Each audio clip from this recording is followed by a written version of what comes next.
Bienvenido a este episodio de Cerebro Emprendedor. Hoy tenemos a una invitada muy especial, Rosie Morhaime. Bienvenida. Gracias por la invitación.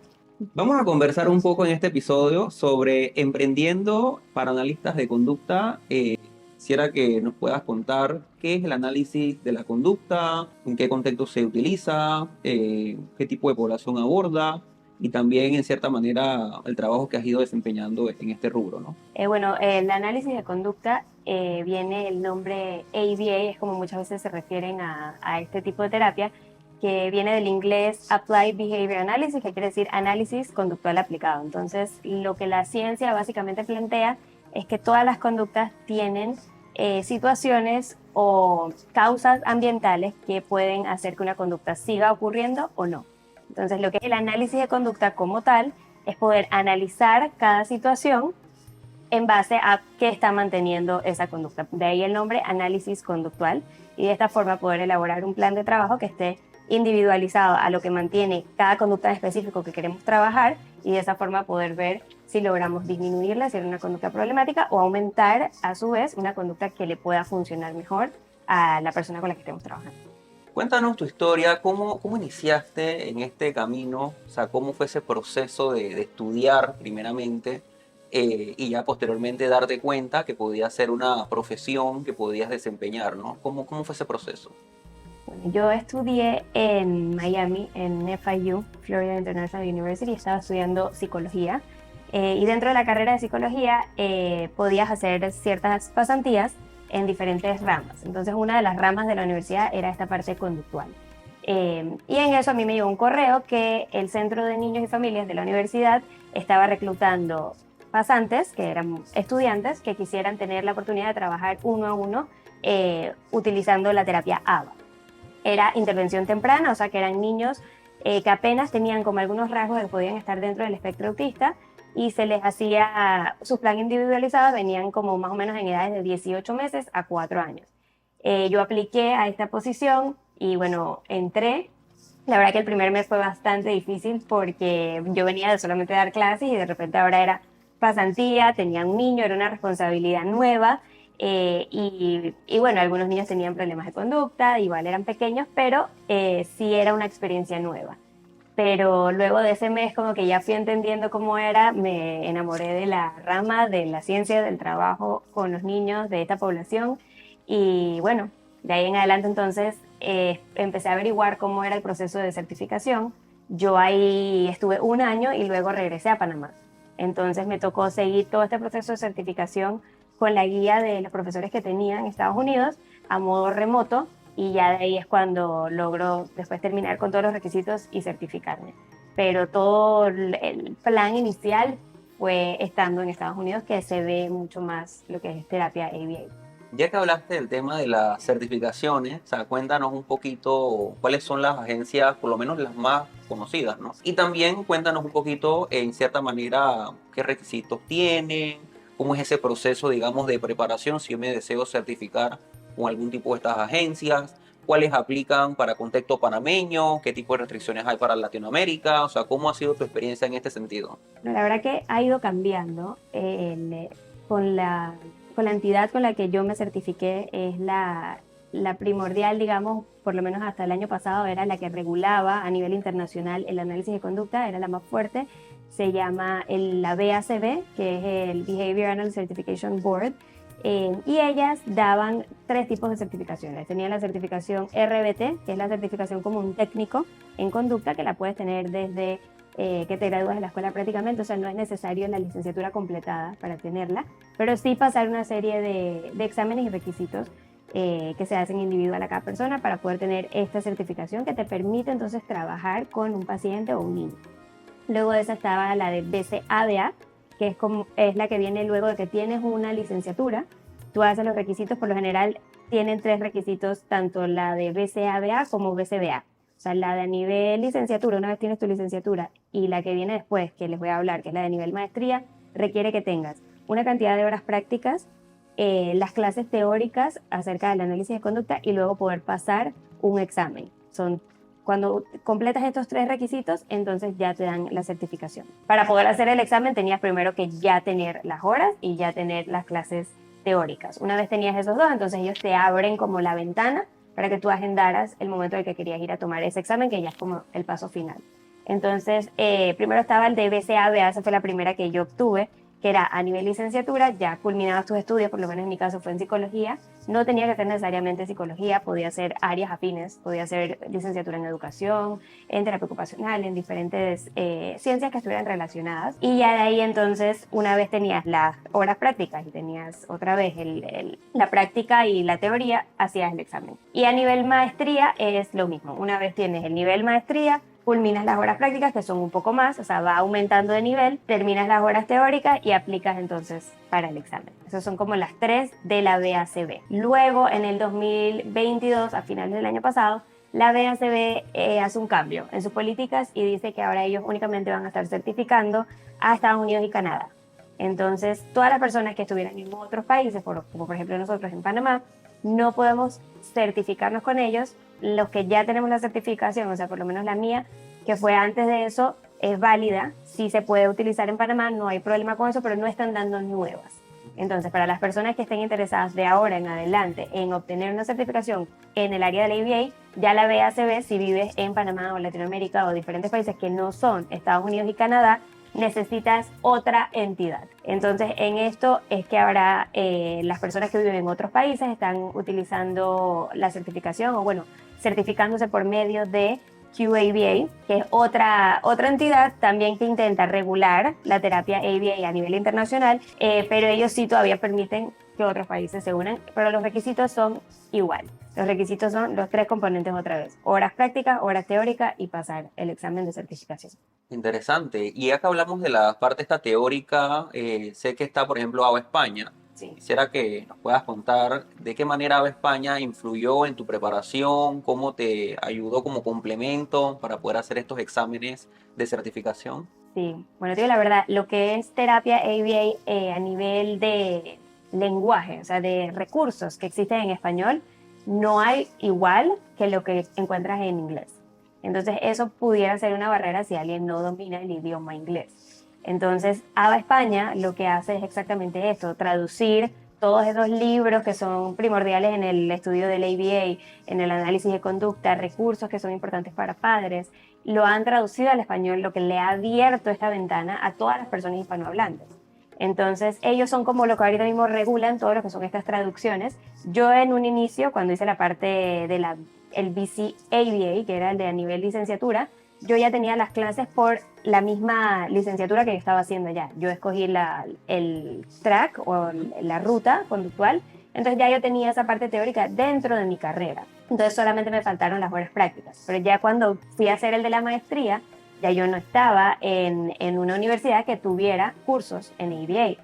Entonces ahí es donde ABA España entra para mí como hacerme esa parte teórica que me estaba faltando. Yo tenía mi maestría en psicopedagogía acá de Panamá, pero me faltaba la parte del ABA. Entonces ABA España tiene un programa que se llama Master ABA, en donde ellos dan esa parte, o sea, ese componente teórico, tú sigues haciendo tus horas prácticas y ya luego haces el examen. Ahora, para mí sí igual siempre fue más sencillo inglés porque lo aprendí originalmente en inglés, entonces todo lo que fue después el estudiar para el examen y el idioma que yo escogí del examen, preferí que sea inglés, pero ellos tenían la opción de que sea en español, que fue algo nuevo, o sea, que han ido implementando a través de los años, porque originalmente solo encontrabas material en inglés. O sea, que España ha jugado como un rol fundamental en que se pueda verdaderamente ir aumentando los números de personas que estén en el área que no solamente hablen inglés.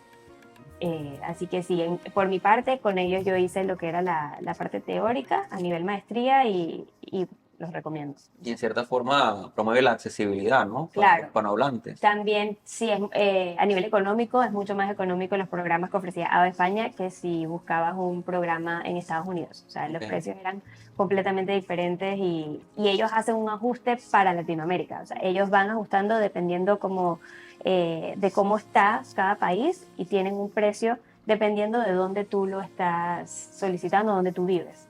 O sea que eso me pareció una muy buena oportunidad que se adapte a la necesidad de cada país, pero a la vez te den esa oportunidad. Ok, Rosy, ahorita vamos a hablar entonces un poquito de ética para analistas de conducta. Este es un libro que quisiera que, bueno, nos puedas contar un poquito sobre algunos artículos que han jugado un rol protagónico en tu labor profesional. De seguro la mayoría de artículos, pero algunos que quieras como mencionar para los que nos están escuchando.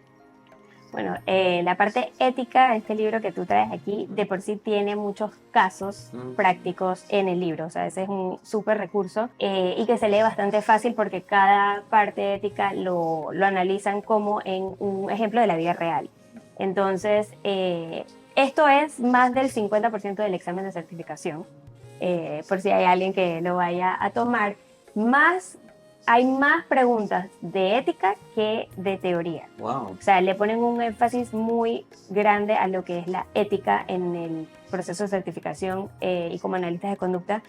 Puede venir un poco de la historia de sus inicios, que como toda ciencia al principio quizás se hacían intervenciones no éticas a lo que consideramos hoy en día y se ha tratado de poder tener parámetros muy claros de lo que significa ser ético y lo que no sería ético. Una de las cosas hasta que ellos ponen en el libro, que a veces culturalmente nosotros acá, que somos más latinos, por lo menos ellos no permiten que tus clientes o tus pacientes te den regalos. Algo que en Latinoamérica se acostumbra bastante, pero por lo menos ellos dicen para no tener ningún tipo de, o sea, de problema más adelante, mejor entonces no se puede recibir regalos. Y entonces tienen este tipo de lineamientos, que es lo que debemos seguir. Al final, como a modo general, lo que ellos dicen que es como la regla de oro, es el no dañar. O sea, esa es la regla de oro del análisis de conducta, que a veces también por querer ayudar a una persona podemos cambiar ciertas cosas que esa persona ya tenía y funcionaban, y no debemos hacer eso. O sea, debemos siempre partir de que cada persona es individual. O sea, no hay una intervención que va a funcionar para todos por igual. Tenemos que actuar en base a la persona que tenemos enfrente, el análisis que se ha hecho de sus conductas y cuáles son las habilidades que esa persona tiene para poder llevar a cabo lo que nosotros vamos a plantear. Y a la vez que hacemos eso, tenemos que tener en consideración en su día a día, en su familia, qué es lo que para ellos se considera importante. O sea, es importante que tú vas a intervenir en una conducta que sea socialmente apropiada para el niño con el que tú estás trabajando, que le ayude también a la familia, pero el foco de tu intervención siempre va a ser lo que esa persona necesita, no algo que para el resto quizás de la sociedad fuera bueno que esta persona hiciera, sino algo que verdaderamente tú vas a ver que tiene un impacto como en la vida de esta persona. Y bueno, ahí también puedes seguir encontrando varios descripciones éticas, pero sí, todo lo que tú haces en el ABA tiene que estar documentado, tanto los programas de trabajo que tienes, todo el mundo tiene acceso a tus programas de trabajo, todo el mundo tiene acceso a tus hojas de data, bueno, al revés, no todo el mundo tiene acceso, pero la familia, me refiero a las personas del círculo cero, los padres de los niños, los profesores, en el momento en que lo necesiten y siempre con la aprobación de los padres, si ellos lo requieren, está todo documentado, está documentado el progreso que han hecho en cada terapia, el plan de trabajo que se está haciendo, cuáles son los objetivos, si en algún momento se suspende esa terapia, se hace ese reporte de salida, en donde otro profesional pueda agarrarlo y partir de donde tú lo dejaste.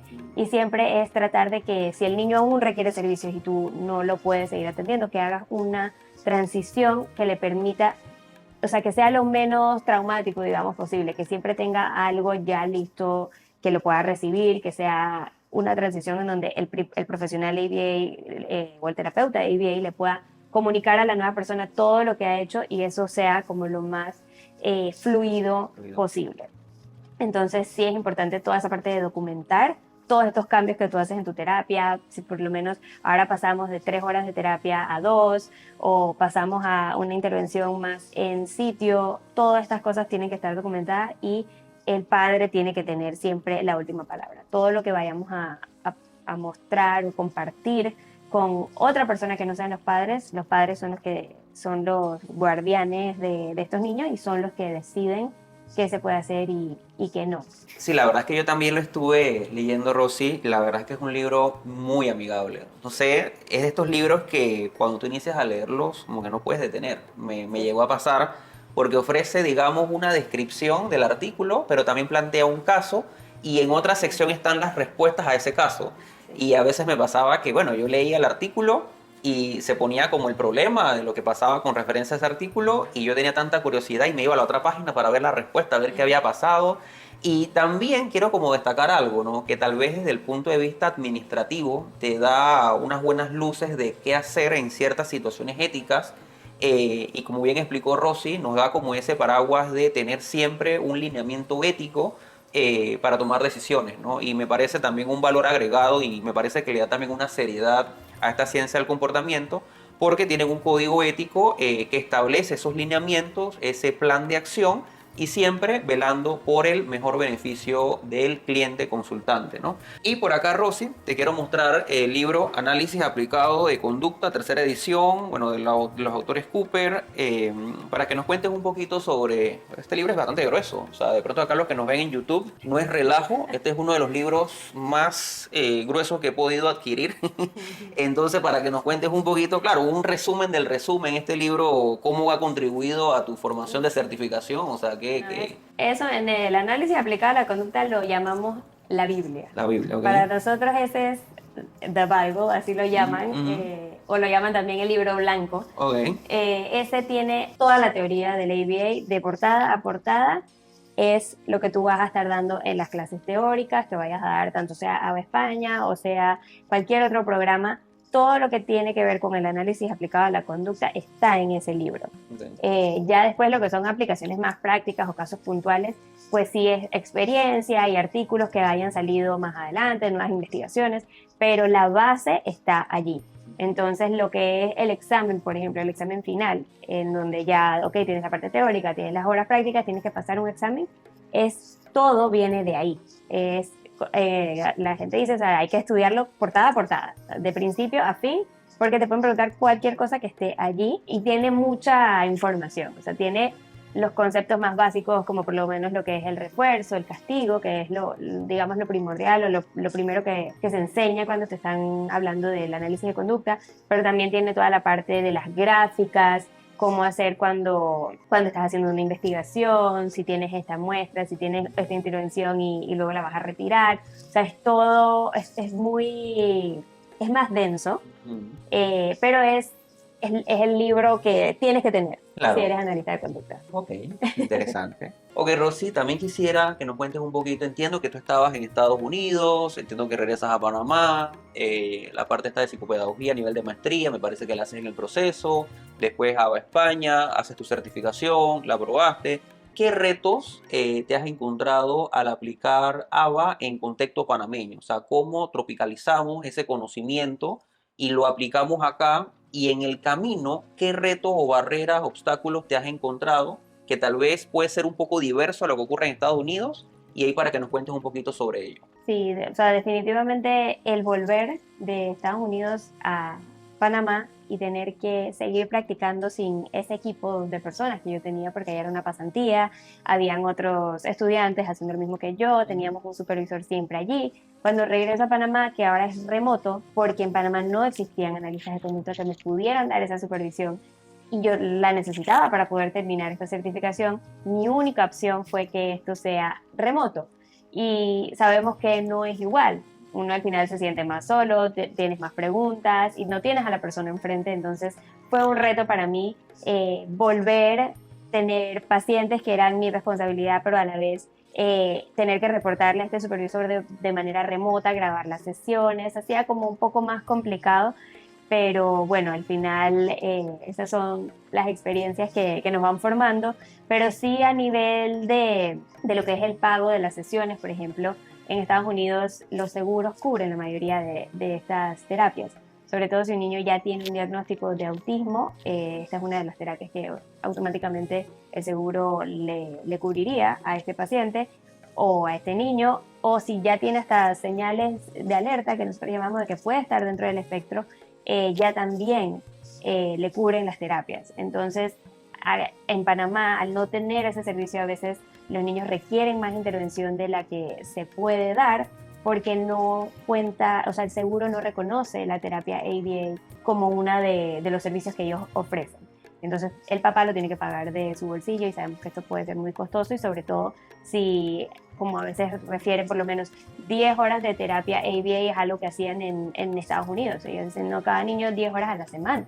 Y acá cuando tú lo traduces en costo, es bastante. Claro que allá lo cubría el seguro, entonces era diferente. Entonces lo que acá para mí ha funcionado es, y eso lo hablé con el supervisor en su momento, porque sí, culturalmente somos totalmente diferentes.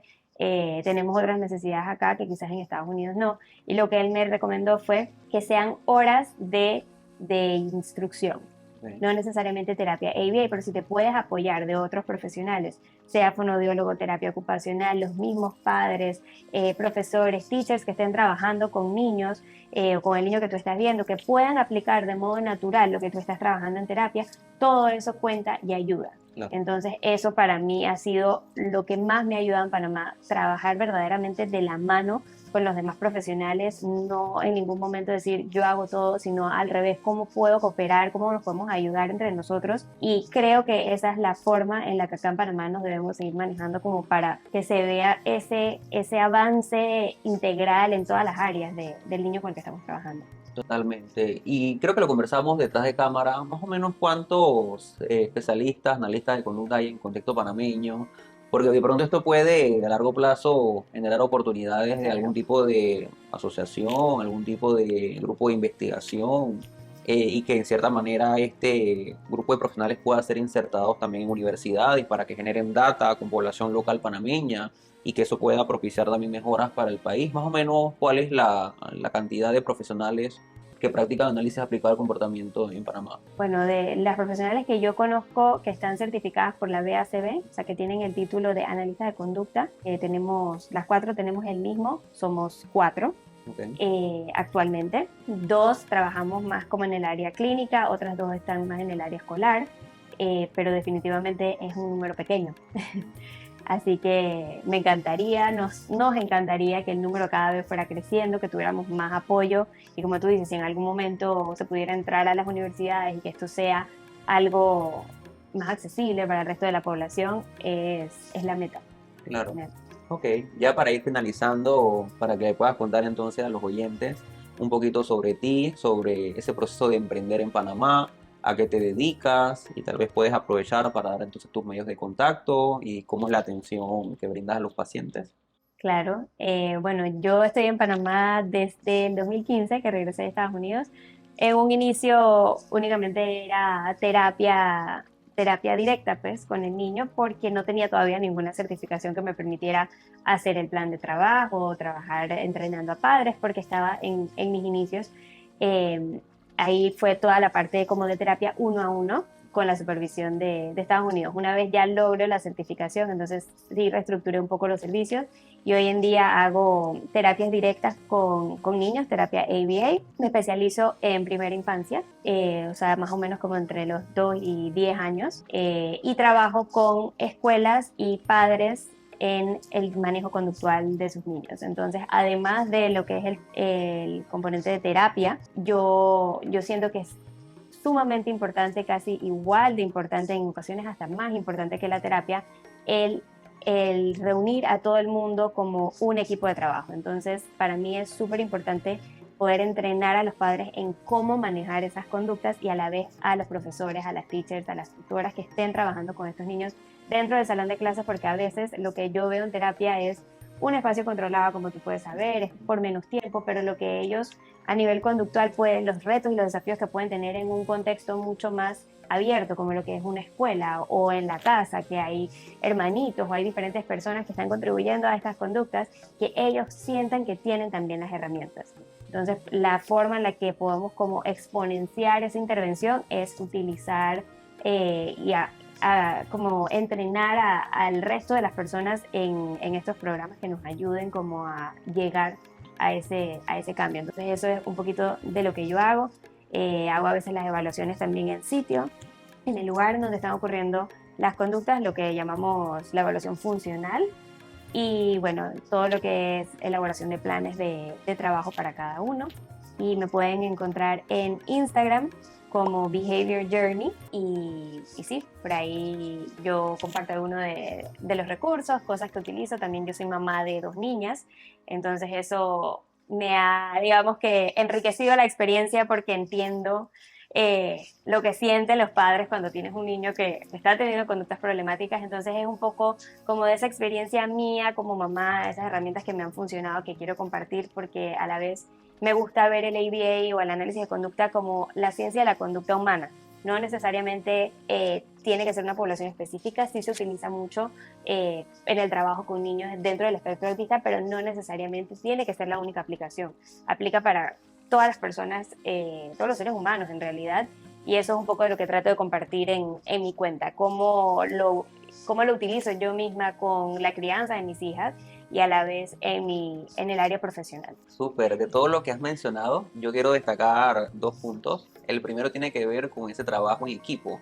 Sí. Yo siempre también a los papás que asisten acá al centro les explico de que es como una mesa como de cuatro patas, ¿no? Está el paciente, está la escuela, está la familia, está todo el tema de los cuidadores, esa red de apoyo cercana. Entonces ciertamente es un factor importante. Y también algo que me ha encantado, sobre todo el libro de ética también lo menciona, esa parte de trabajo interdisciplinar, ¿no? Y sobre todo la parte médica, ¿no? Porque hay que descartar en muchas ocasiones indicadores Claro, médicos sí. y siempre uno trabaja en colaboración con medicina, con neuropediatras, con neurólogos, con fonoaudiología, con terapia ocupacional, con analistas de conducta, también es importante, inclusive hay modelos de intervención temprana. Yo estaba leyendo hace poco el libro de modelo Denver para intervención temprana y hay una sección donde ellos mencionan los especialistas que pueden contribuir a la parte del tratamiento y se menciona la analista de conducta como un especialista clave, y así lo menciona, clave y elemental. Entonces también parte de lo bonito de este espacio es también poder psicoeducar a la población de que el analista de conducta es también un profesional debidamente calificado para poder intervenir de manera temprana, como es tu caso, desde los 2 años, y obviamente, desde el punto de vista de neuroplasticidad, esto favorece que el aprendizaje de conductas adaptadas sea mucho más efectivo. Claro. Bueno, Rosy, muchas gracias por Gracias, Mario. acompañarnos. Un gusto. Igualmente, gracias a los que visualizaron este video o a los que nos escucharon por Spotify. Muchas gracias por estar. Si estás en YouTube, recuerda suscribirte, activar la campanita, darle like y pendiente de futuros episodios. Un fuerte abrazo.